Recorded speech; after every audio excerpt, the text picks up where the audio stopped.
अब श्योरिटी और पॉसिबिलिटी सीखने के बाद हमारे पास रह जाते हैं कंक्लूजन के थ्रू कुछ स्पेशल केसेस। इन स्पेशल केसेस के बिहाफ पे आपको कहीं ना कहीं आपको क्वेश्चन पक्का देखने को मिलते हैं, तो जो कि बहुत इंपॉर्टेंट है और काफ़ी कैंडिडेट्स को ये प्रॉब्लम क्रिएट करते हैं। फिर वही बात आ जाती है, प्रॉब्लम क्यों होती है? अंडरस्टैंडिंग की। ये चीज़ें क्लियर नहीं हैं अभी तक, तो घबराओ मत, इसमें और भी चीज़ें ज़्यादा क्लियर होंगी। और ये स्पेशल केसेस जो हम कंक्लूजन के थ्रू देखने वाले हैं, एक तो ये सेशन में देखेंगे और इसका अगले सेशन में भी देखेंगे, जो अगला हमारा कंसेप्ट लेक्चर होगा। तो ये बहुत ही इंपॉर्टेंट है, तो ध्यान से समझिएगा। सबसे पहले इस सेशन में हम करेंगे ये डिस्कस कि difference between can not and can never, इन दोनों में डिफरेंस क्या है। सुनिए ध्यान से, फिर देखेंगे क्वेश्चन किस किस लेवल के पूछे जाते हैं। सबसे पहले अगर हम यहां पर बात करें कैन नॉट की, कैन नॉट का मतलब क्या होता है? हिंदी में बात करें तो कैन नॉट का मतलब होता है नहीं हो सकता। ठीक है, नहीं हो सकता। और अगर हम यहां पर बात करें कैन नेवर की, तो इसका मतलब क्या है? कभी भी नहीं हो सकता, कभी भी नहीं हो सकता। राइटिंग थोड़ी मेरी फॉन्ट मतलब बेकार ही है, तो एडजस्ट कर लेना। कैन नॉट का मतलब है नहीं हो सकता, और कैन नेवर का मतलब क्या होता है? कभी हो ही नहीं सकता। अब ये कैन नॉट और कैन नेवर दोनों में कैन टर्म्स एग्जिस्ट कर रही हैं, तो आपको लगता होगा कि ये दोनों ही प्रोबेबल टर्म्स हैं। ठीक है, मान लेते हैं दोनों ही प्रोबेबल टर्म्स हैं, पॉसिबिलिटी वाली, संभावना वाली। बट कैन नेवर क्या होता है कि कभी भी नहीं हो सकता, मतलब कि जो चीज अभी एग्जिस्ट नहीं कर रही वो कभी कर भी नहीं सकती।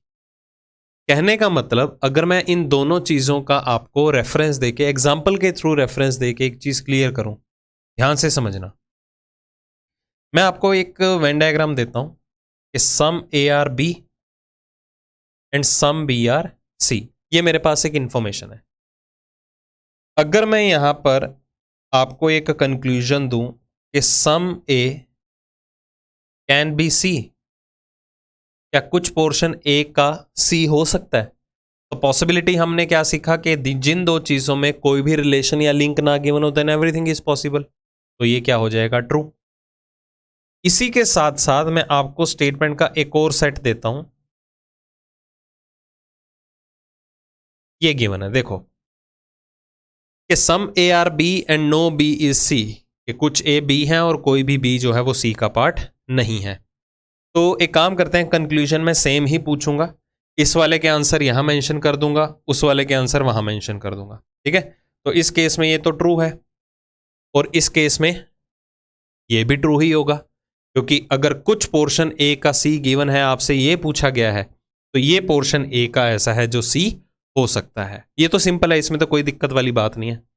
अब सुनिए अगला कंक्लूजन, इसके आंसर मैं ये मेंशन कर रहा हूं और इनके आंसर मैं ये मेंशन करूंगा। ठीक है, नेक्स्ट है मेरे पास conclusion, some A can not be C. ध्यान से समझते रहना कि कुछ पोर्शन ए का ऐसा है जो सी नहीं हो सकता। पहले बात करते हैं यहां पर, तो पॉसिबिलिटी में हमने सीखा है कि जिन दो चीजों के बीच में कोई भी कनेक्शन ना गिवन हो, देन एवरीथिंग इज पॉसिबल, कुछ भी संभावना हो सकती है। कुछ ए सी हो भी सकते हैं, तो कुछ ए सी नहीं भी हो सकते। तो सम ए कैन नॉट बी सी यहां पर क्या हो गया? ट्रू। हाँ ठीक है, कुछ पोर्शन ए का क्या पता सी ना हो सकता हो।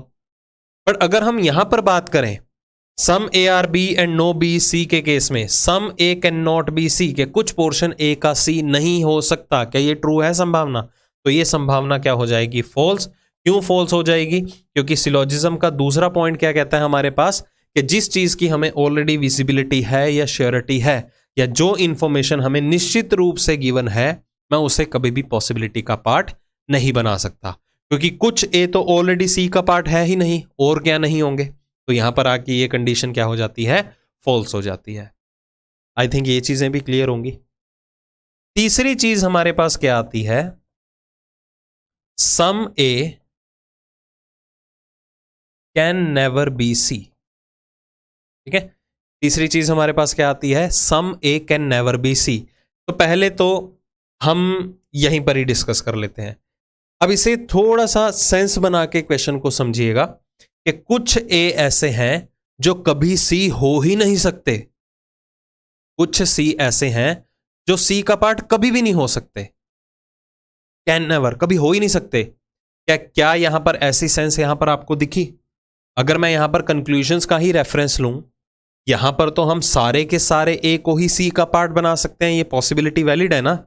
पूछा क्या जा रहा है कि कुछ ए सी कभी हो ही नहीं सकते, दिखाओ ऐसा कौन सा पोर्शन ए का ऐसा है जो सी कभी नहीं हो सकता। क्या ये सिचुएशन वैलिड है? नहीं वैलिड। क्यों? क्योंकि यहां पर तो हम सारे ही ए को सी बना सकते हैं, ये कहता कभी भी नहीं हो सकते। ये कहां दिखाई दे रही है आपको चीज? तो ये कंक्लूजन यहां पर क्या हो गया? फॉल्स हो गया। बट यही चीज मैं यहां पर आके अगर आपको पूछता हूं कि कुछ पोर्शन ए का ऐसा है जो सी कभी भी नहीं हो सकता, तो ये क्या होगा आपके पास? True conclusion. कौन सा पोर्शन? ये पोर्शन ए का ऐसा है जो सी कभी भी नहीं हो सकता। मतलब के कैन नेवर का मतलब यहां पर क्या हुआ है? ये पॉसिबिलिटी का पार्ट, कहीं ना कहीं कैन टर्म दे रहा है कि हो सकता, पॉसिबिलिटी टर्म आ गई ना। बट इसका मतलब क्या होता है कि अगर कोई चीज अभी श्योरिटी में एग्जिस्ट नहीं कर रही तो वो कभी कर भी नहीं सकती। अगर मैं इसे मानता हूं फॉल्स इस केस में कि नहीं ये तो गलत है कि कुछ ए सी कभी भी नहीं हो सकते, अगर आप मानते हो नहीं ये गलत है, मतलब आपके अकॉर्डिंगली कुछ ए सी हो सकते हैं, नहीं हो सकते मतलब गलत, मतलब सारा ए सी हो सकता है, हम तो यही बोलेंगे फिर, तो ये गलत होगा ना। तो अगर चीज आपको डेफिनेट अमाउंट में नेगेटिव रिलेशन में अवेलेबल है तो कैन नेवर के केस में भी वैलिड मानी जाएगी। क्योंकि अगर आपको कुछ ए सी नहीं दिख रहे, श्योरिटी में ट्रू है, तो मैं जेन्युइनली तो बात कर रहा हूं, हाँ भाई ये वाला पोर्शन ए का ऐसा है जो कभी भी सी का पार्ट नहीं हो सकता। अगर आप कहते हैं जी ये गलत है इस केस में, मतलब आप इससे भी ए को सी का पार्ट बना सकते हैं।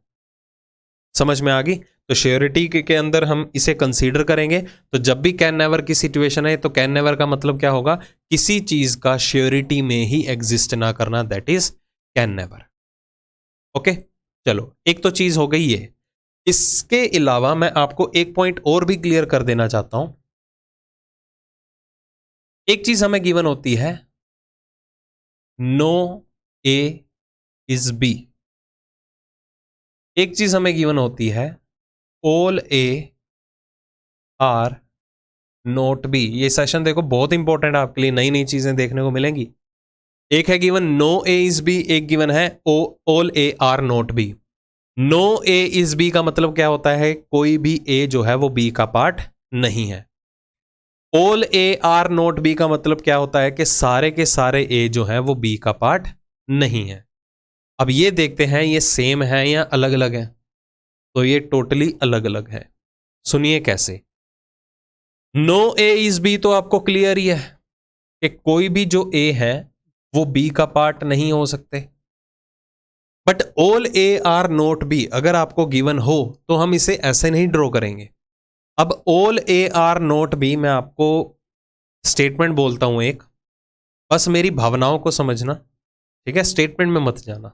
ओके, अगर मैं आपको रूड वे से बात करता हूं, बहुत गुस्से से बात करता हूं आपकी क्लास में आके कि सारी की सारी क्लास ही पास नहीं है, गुस्से से बात कर रहा हूं टोटली रूड वे में, तो इसका मतलब क्या होगा? सारे फेल हैं, वे बंदा भड़का हुआ है, ये सारे ही पास नहीं हो तुम लोग, मतलब सारे के सारे फेल हैं। अगर मैं क्लास के अंदर आया, थोड़ा सा मैंने नरमाई दिखाई, पोलाइट वे में मैंने बोला भाई आज सारी क्लास पास नहीं है, मतलब कुछ पास हो सकते हैं, मतलब एक हिडन सेंस लेके आता है जो ये ऑल नोट वाला केस है। मतलब ये ऑल तो है ही है अपने आप में, साथ के साथ ये किसके इक्विवेलेंट माना जाता है? हमेशा सम नोट के इक्विवेलेंट माना जाएगा। कैसे? मैं आपको एक एग्जांपल का रेफरेंस देके क्लियर करता हूं। मेरे पास कुछ स्टेटमेंट का सेट है, मैं इसमें इंफॉर्मेशन देता हूं। ऑल ए आर बी, फिर मेरे पास गिवन है ऑल बी आर नोट ए, ठीक है? अब मैं इसे ड्रॉ करने वाला हूं, ये स्टेटमेंट का सेट गिवन है। हालांकि ऑल नोट कभी भी आपको स्टेटमेंट में नहीं आएगा, जस्ट ये चीज क्लियर करने के लिए कि हम इसे सम नोट क्यों ले रहे हैं जी, इसकी क्लियरिटी देने के लिए मुझे इनका रेफरेंस लेना पड़ रहा है। अब सुनो ध्यान से, आप ऑल ए आर बी तो ड्रॉ कर लोगे। अब आप कहते हैं all B are not A, जी all B are not A, जैसे all A are not B आप ये सोच रहे हो, तो all B are not A आप ऐसे ड्रॉ करोगे। यही होगा ना, अगर मैं ये चीज ना क्लियर करता तो। अब देखो इसका मतलब क्या हुआ, सारे ए तो बी हैं, ये क्या कहता है, सारा पोर्शन बी का ए नहीं है। या हम ये ड्रॉ करते हैं, नो बी इज ए, कि कोई भी पोर्शन बी का ए नहीं है। अगर कोई भी पोर्शन बी का ए नहीं है तो कोई भी पोर्शन ए का भी बी नहीं है। अब सारा ए बी है भी सही और नहीं भी है ये भी सही है, दोनों चीजें एक साथ कैसे हो गई? यहां पर सारे आप दिखा रहे हो ए बी का पार्ट है, यहां आप दिखा रहे हो कोई भी ए बी का पार्ट नहीं है। ये ए बी है भी सही और नहीं भी है, दोनों चीजें एक साथ कैसे हो गई? तो मतलब ये चीजें स्टेटमेंट गलत हुई? नहीं। मैं आपका यहां पर कंक्लूजन की अगर स्टेटमेंट की अगर मैं आपको यहां बात करूं तो जो चीज हम ये ड्रॉ करते हैं ना, ये क्या करते हैं, नो बी इज ए के लिए, कि कोई भी पार्ट जो है वो बी का ए नहीं है। बट ये आपको नो बी इज ए थोड़ा गिवन किया है, मैंने क्या गिवन किया है, all B are not A. तो इसकी थोड़ी सेंस समझ के चलिए कि अगर मैंने आपको गिवन कर दिया कि सारे ए जो हैं वो बी का पार्ट हैं, that is all A are B, और आगे क्या गिवन है, सारे के सारे बी जो हैं वो ए का पार्ट नहीं है। तो कौन सा पोर्शन बी का ए का पार्ट नहीं है? जो ए से बाहर वाला पोर्शन है, मतलब ये पोर्शन बी का ऐसा है जो ए नहीं है। अगर यहां पर नो से रिलेटेड स्टेटमेंट होती, नो बी इज ए, तो वो स्टेटमेंट आपस को कॉन्ट्राडिक्ट कर रही है, मतलब क्वेश्चन ही रॉन्ग है। बट आपको क्या गिवन है, all B are not A, कि सारे ए तो बी बन के बैठे हैं बट सारे का सारा बी जो है वो ए नहीं है। तो फिर कौन सा पोर्शन बी का ऐसा है जो ए नहीं है? जो ए के बाहर वाला पार्ट है पोर्शन बी का, वो जो है वो ए का पार्ट नहीं है। अब यहां देखो हमने फुल्ली पोर्शन डिफाइन किया नहीं ना, सम पोर्शन डिफाइन किया। समझ में आ गई बात? मतलब कि यहां पर सम पोर्शन जो है बी का ए नहीं है, वो उसके इक्विवेलेंट माना जाएगा। तो जो ऑल नोट का केस है वो हमेशा क्या होता है, हमारे पास सम नोट के इक्विवेलेंट कंसीडर किया जाता है। इतनी बात ध्यान में रहेगी। या आप इसे रट सकते हो, जब भी आपको कोई भी ऑल नोट वाला कंक्लूजन अवेलेबल हो, जैसे all pencils are not pens, अगर ऐसा कुछ आ गया, all pencils are not pens, तो आप इसे लिख सकते हो some pencils are not pens, वो एक ही बात होगी। जैसे कि मैं इसी में ही कह देता हूं, अगर मैं इसी में ही आपको एक कंक्लूजन पुट करता हूं इस वाले में कि ऑल ए आर नोट सी, या इससे पहले मैं एक और कंक्लूजन दे देता हूं, all C are not B, कि सारे का सारा पोर्शन सी का बी नहीं है, वो तो आप ट्रू मान लोगे जी, बिल्कुल नहीं है, ये देखो सारा पोर्शन सी का बी नहीं है, दैट इज ट्रू, श्योरिटी में पूछ रहा हूं। तो अगर आपको पूछा जाए ऑल ए आर नोट सी, सारे के सारे पोर्शन जो है वो ए का पार्ट जो है वो सी नहीं है, ठीक है, सारे का सारा पोर्शन जो है वो ए का पार्ट सी नहीं है, क्योंकि सम ए आर नोट सी हमें अवेलेबल है। तो जो सम नोट का केस है हमेशा वो क्या कंसीडर किया जाएगा, सॉरी ऑल नोट का जो केस है हमेशा वो क्या कंसीडर किया जाएगा, हमेशा सम नोट के equivalent. That all A are not C किसके बराबर माना जाएगा, सम ए आर नोट सी के केस में। समझ में आ गया? तो ऑल नोट हम इक्विवेलेंट लेते हैं किसके, सम नोट के, और जो कैन नेवर का केस होता है वो किसके इक्विवेलेंट माना जाता है, हमेशा श्योरिटी के। मतलब अगर हमें गिवन है some A can never be सी, तो आप इसे ऐसे लिख सकते हो, सम ए आर नोट सी, ये एक ही बात होगी। ठीक है, अब ना तो अकेला आपको ये पूछा जाएगा, ना अकेला आपको आर नोट पूछाएगा, ऑल आर नोट, इस तरह से इनके कॉम्बिनेशन से कंक्लूजन बनता है। ठीक है, अब समझते हैं ध्यान से। चलो, या मैं आपको इसका मीनिंग ही बता देता हूं, या आपको एक स्टेटमेंट गिवन हो ना, अब स्टेटमेंट का मीनिंग समझिएगा क्या है। अगर आपको एक स्टेटमेंट गिवन हो, all A can never be B, या सी लिख लेते हैं, all A can never be C, इसका एक्चुअल मीनिंग क्या होता है? ये कंक्लूजन इंपॉर्टेंट है और यही कंक्लूजन एग्जाम में पूछा जाता है। वो नहीं आएगा some A can never be C, ऐसा नहीं पूछा जाता, या all are not, all pencils are not black, ऐसा भी नहीं पूछा जाएगा। कंक्लूजन ये पूछा जाएगा। सुनिए ध्यान से, मैंने आपको कैन नेवर का केस क्या समझाया था, कि अगर आपको यहां पर अवेलेबल है some A are B and some B are not C, तो अगर आपको पूछा जाए some A can never be C, कुछ पोर्शन ए का सी कभी भी नहीं हो सकता, तो वैलिड है, क्योंकि कुछ ए तो सी है ही नहीं, तो ये पोर्शन ए का ऐसा है जो सी कभी नहीं हो सकता। तो हमने इसे ट्रू क्यों माना था? क्योंकि हमें सम ए आर नोट सी जो है वो श्योरिटी में गिवन था, वो हमें डेफिनेट अमाउंट में अवेलेबल है कि कुछ ए तो सी का पार्ट है ही नहीं, तभी हमने कैन नेवर की सिचुएशन में उसे ट्रू माना। तो मतलब जो कैन नेवर है वो हमेशा किसकी डिमांड करता है? श्योरिटी की डिमांड करता है। इतना क्लियर है? और श्योरिटी के अंदर कौन कौन से कॉपीलाज यूज होते हैं? इज एम आर।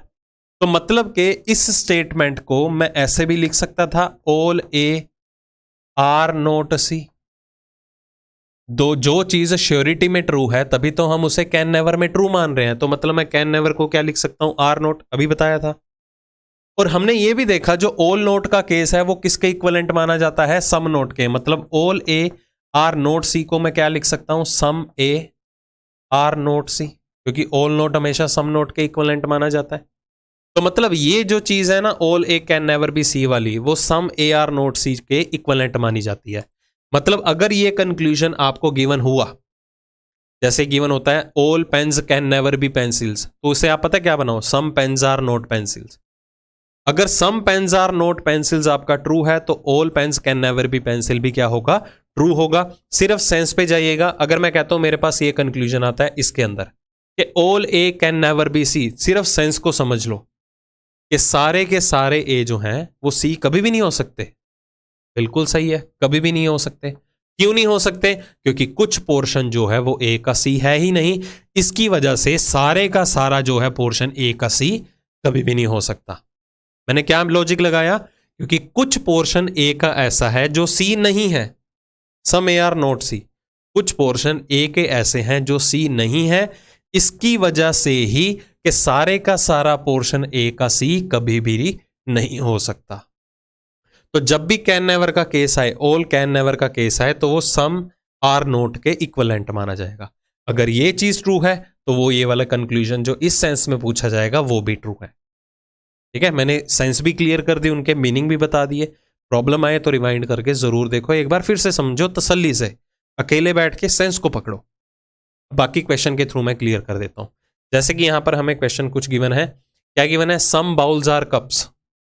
कुछ बाउल्स जो हैं वो कप्स का पार्ट है। All cups are glasses. सारे कप्स जो हैं वो ग्लासेस बन के बैठे हैं। Some glasses are plates. कुछ ग्लासेस जो हैं वो प्लेट्स का पार्ट है। All plates are utensils. सारी प्लेट्स किसका पार्ट है? यूटेंसिल का।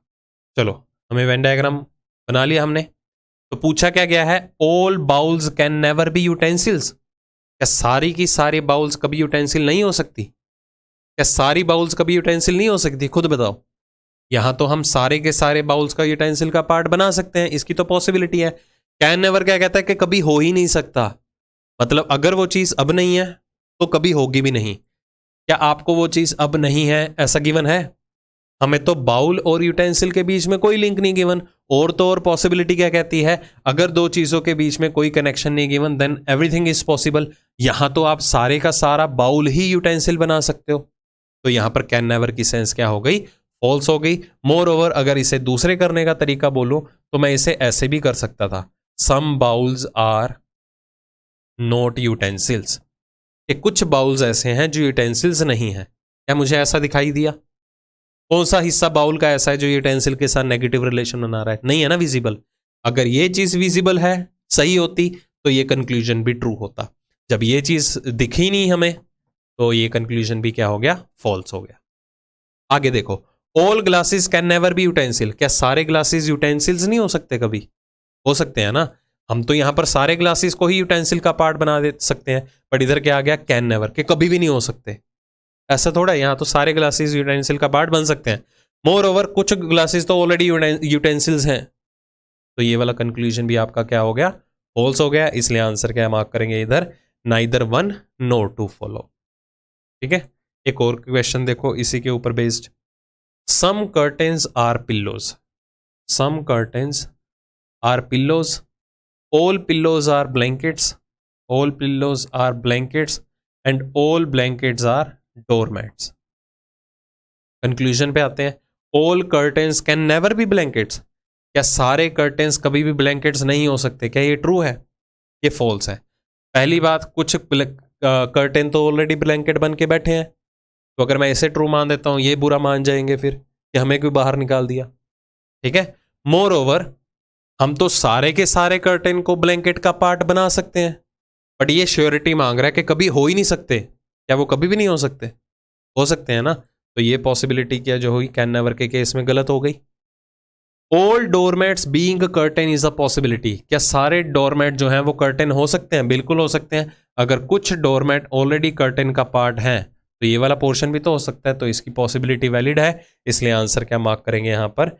Only conclusion 2 is true, option number ई। ठीक है जी, बहुत आसान है ऑल कैन नेवर का केस। और एक आधा क्वेश्चन जो है या कंक्लूजन जो है एग्जाम में पूछा जा सकता है, चाहे वो आपका रेलवे का है, एसएससी का है, चाहे बैंकिंग का है। बैंकिंग का तो 5 का सेट आता है, तो उसमें 2-3 क्वेश्चन हो सकते हैं जिसमें कैन नेवर एग्जिस्ट करता हो। Next, all legumes are pulses, some pulses are grains and no grain is a crop, कोई भी ग्रेन जो है वो क्रॉप का पार्ट नहीं है। देखो फिर से conclusion, all legumes are pulses, क्या सारे लेग्यूम्स पल्सेस हैं? ये हो गया गलत, क्योंकि जब भी आपको कोई भी स्टेटमेंट रिपीट हो जाए in the form of conclusion, क्या आपने कुछ कंक्लूड किया? जी भाई वो तो ऑलरेडी चीज गिवन थी, हमें दोबारा क्यों दे दी? तो ये कुछ कंक्लूड होने वाली चीज नहीं है, तो ये क्या हो गया? False. All pulses can never be crops, ये सारे के सारे पल्सेस जो हैं, सारे के सारे पल्सेस जो हैं वो क्रॉप से नहीं हो सकती। क्या ये सही बोला जा रहा है? बिल्कुल नहीं हो सकती। सारा पल्सेस जो है वो क्रॉप्स कभी भी नहीं हो सकता। क्यों? क्योंकि कुछ पल्सेस तो क्रॉप्स हैं ही नहीं। ये पोर्शन पल्सेस का ऐसा है जो क्रॉप्स है ही नहीं, इसकी वजह से सारे का सारा पल्सेस जो है वो क्रॉप नहीं हो सकता। क्यों नहीं हो सकता? क्योंकि हमें ऑलरेडी अवेलेबल था some pulses are not crops. Some pulses are not crops, ये चीज सही है, इसकी वजह से सारा पल्सेस का पोर्शन जो है वो क्रॉप्स कभी भी नहीं हो सकता। मतलब ये कंडीशन भी क्या है? ट्रू है। अब देखो ये चीज वैलिड है तभी हम इसको वैलिड मान रहे हैं ना, तो आप हमेशा इस कंक्लूजन को इसके इक्विवेलेंट बना सकते हो। इतनी क्लियरिटी मैं गारंटी के साथ कहता हूं, पूरा हिंदुस्तान घूम लो कोई भी नहीं देगा। समझ में आ गई बात? इससे ज्यादा आसानी से आपको कोई भी नहीं समझा सकता, ये मेरी गारंटी है, लिख के दे सकता हूं। तो यहां पर आंसर क्या मार्क करेंगे हम? Only conclusion second is true. सिर्फ दूसरे कंक्लूजन निष्कर्ष ही अनुसरण करता है, यह सही है। नेक्स्ट एक और देख लो, some ratios are percentage, some ratios are percentage, all percent are fractions, no fruit is a percent. No ये फ्रैक्शन है, no fruit is a percent. अब देखो डायरेक्ट क्रॉस आपको परसेंट और फ्रूट के बीच में गिवन है, ठीक है। चलो, all ratios can never be percent, क्या सारे रेशो कभी परसेंट नहीं हो सकते? क्या सारे रेशोज कभी परसेंट नहीं हो सकते? क्या ये वैलिड है? नहीं। यहां तो कुछ रेशो, पहली बात तो ऑलरेडी परसेंट बन के बैठे हैं, तो ऑल की कहां से बात होगी? मोर ओवर मैं है सारा पोर्शन ही रेशो का परसेंट बना सकता हूं, बट ये श्योरिटी वाली टर्म है कैन नेवर, कहता कभी भी नहीं हो सकते, वो तो हमेशा हो सकते हैं। तो पहला कंक्लूजन गलत हो गया। All fractions being fruit is a possibility, क्या सारा फ्रैक्शन का पार्ट फ्रूट हो सकता है? ये भी गलत हो गया। क्यों? अगर फ्रैक्शन फ्रूट बना तो वो परसेंट को भी किसका पार्ट बना देगा? फ्रूट का। बट कोई भी फ्रूट तो परसेंट है ही नहीं, तो जैसे ही फ्रैक्शन फ्रूट बना तो उसने परसेंट को भी फ्रूट का पार्ट बना दिया। स्टेटमेंट कॉन्ट्राडिक्ट हो गई, इसलिए ये पॉसिबिलिटी फॉल्स हो गई। आंसर क्या मार्क करेंगे? Neither nor. अगर इधर होता all fractions are not can never be fruit, तो ट्रू है कि सारे के सारे फ्रैक्शन कभी भी फ्रूट नहीं हो सकते। जी बिल्कुल नहीं हो सकते। क्यों? क्योंकि कुछ पोर्शन फ्रैक्शन का ये वाला ऐसा है जो फ्रूट का पार्ट नहीं है। ठीक है जी, तो ये सारी की सारी कंडीशंस थी हमारे पास किस केस में? कैन नेवर के केस में। बहुत ईजी है जितनी भी हमने एग्जांपल की है।